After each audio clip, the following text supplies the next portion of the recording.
X-Play, we hate bad movie game adaptations more than Mel Gibson hates Jews. So it's not going to be a big surprise to you that Iron Man 2, well, it's the digital equivalent of a fourth trimester abortion. Gold stars for everyone. The question is, really, how bad is it? Tony, how bad is this? Well, let's just say that it makes Spider-Man 3 look like Spider-Man 2. Hey, shut up. Despite the title, which, just as a reminder, is Iron Man 2, this is not an adaptation of Iron Man 2. It has some of the same characters, but it's a separate storyline. So it's kind of like fan fiction in video game format. Excuse me? You think that with the freedom to create whatever they want, game makers would have cooked up something colorful and funny.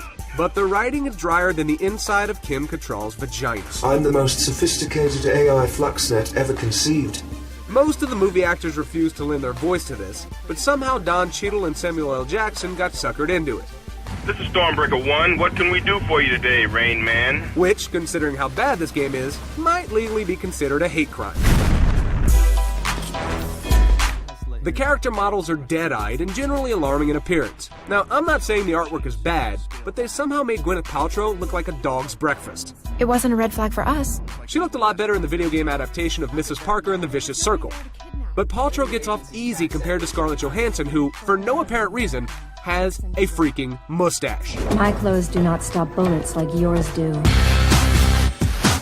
There is a bright spot, the game's overall sense of progression.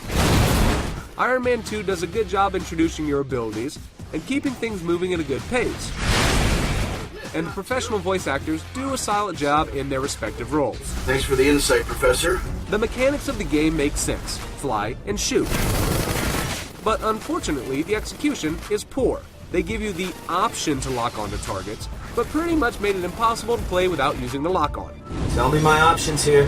And this isn't going to surprise you, but the camera work is fatally flawed. Sometimes your character is off-screen, and other times you have to wait for the camera to catch up to you. I hope this doesn't sound harsh, but the people responsible for Iron Man 2 should quit their jobs, climb into bed, and then wait until they pass away from natural causes. Okay, that was the most awful thing ever. Sure, there are worse ways to spend your money, like buying the first season of Wings on DVD or a donation to PETA, but that doesn't mean you should get this. Bad, Rhodey. Very, very bad. Iron Man 2 is a 2. This one's a bust, Stark. Out of 5.